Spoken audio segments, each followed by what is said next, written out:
I'm Madison Mary, welcome back to my channel. If this is your first time here, please don't hesitate to click that subscribe button down below. And without further ado, let's get into my July TBR. So this is going to be an obscenely short video because I have an extremely short TBR for the month of July.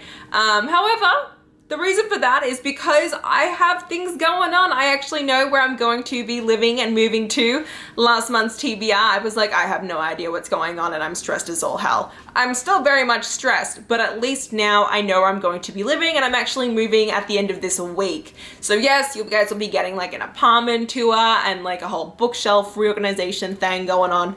I am getting 2 new bookshelves, which I'm very excited about. But because of all that and the fact that I'm starting a full-time job in July, I don't want to have too heavy of a TBR that like I feel forced to read. I want to just pick a couple books that I know I'm going to be reading in the month and then just let it kind of slide from there. So basically I have 3 arcs and then 2 other books for this month. So hopefully you guys don't mind. One of them I have already mentioned in last month's TBR, I just did not get to it. And that is It Happened One Summer by Tessa Bailey. This is a Schitt's Creek inspired romance. It's supposed to be very spicy as well. I'm super stoked for it. And yes. Then we have The River Has Teeth by Erica Waters. I adored Erica Waters' debut last year, which was Ghostwood Song. It was very eerie and atmospheric, and so I'm expecting the same thing to come from her sophomore novel.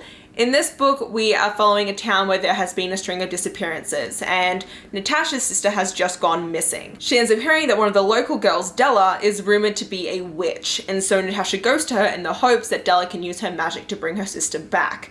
The only problem is that Della thinks that she knows who is abducting these people, and she believes it's her mum, who has been turned into a beast because of magic gone wrong. And so the 2 girls are harboring their own secrets and they have their own ambitions as to why they should help one another. And this book also features a sapphic romance, which is always super fun. Then we have a book that I think is just going to be the feel-good book for the month of July. I think that if I'm ever feeling in a slump or not feeling great, I'll definitely be picking this one up. And that is XOXO by Axie Oh. I'm so excited. So this book is a K-pop rom-com and it's YA. So we're following Jenny and she is a cello prodigy. And she is one day in her uncle's karaoke bar and she ends up meeting this guy named Jae-woo. And they really hit it off and then he just disappears. 3 months later, Jenny and her mum travel to South Korea to look after her ailing grandmother. And Jenny is enrolled in this music school while she's there. When she arrives, she ends up finding out that Jae-woo is actually enrolled in this school as well. And it turns out that he's actually part of one of the biggest K-pop groups. This means that he is forbidden from dating. However, they have this undeniable attraction and I'm so excited for this. I know this is going to fix everything that could possibly go wrong in my life.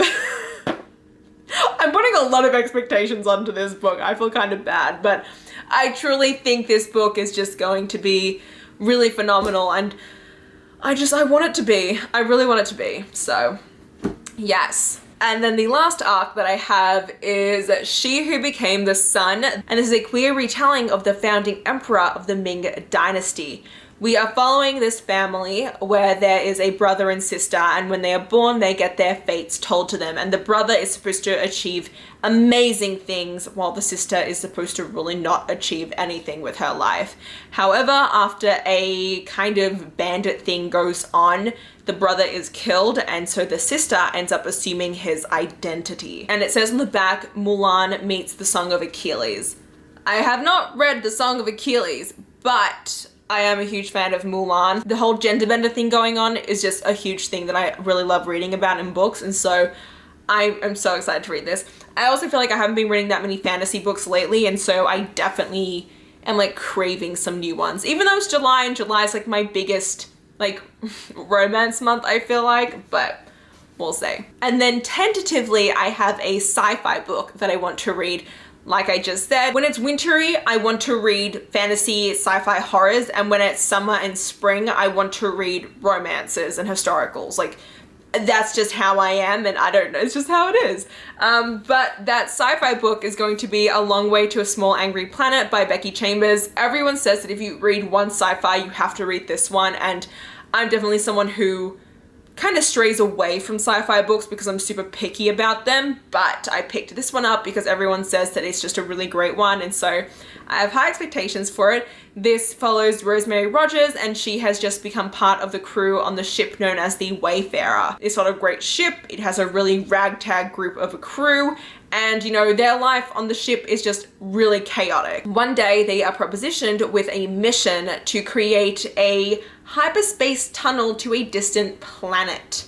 And if they manage to do this successfully, they will get enough money to live comfortably for years, but it is an extremely long trip through a war-torn zone, and there's a chance that they really won't survive it. And the other problem is that everyone on the ship is keeping their own secrets. So I'm actually really excited for this. I think that what I don't like about a lot of sci-fis is when they feature like androids. I don't know why, that's just one thing that I don't vibe with. Like this idea of it being like more spaceshipy, I think is going to be way more for me. So I'm intrigued. Do let me know down below what some of your favorite sci-fi books are, because I think it would be fun to do like a sci-fi tasting vlog. A sci-fi tasting vlog, like a taste test vlog, where you know, you try out different books to see if they work for you. I think that would be fun. So let me know down below what some of your favorite sci-fis are, and maybe I'll pick them up if that sounds good to me. But yeah, that's it for this extremely short, extremely sad TBR. I know normally I have way more ambitious things going on, but I cannot afford to, so that's what you guys are getting this month. Anyway, I hope you guys all enjoyed this video. If you did, please hit the like button down below. If you want to see more of me, please go to my channel, and until next time, thanks a bunch everyone, bye bye!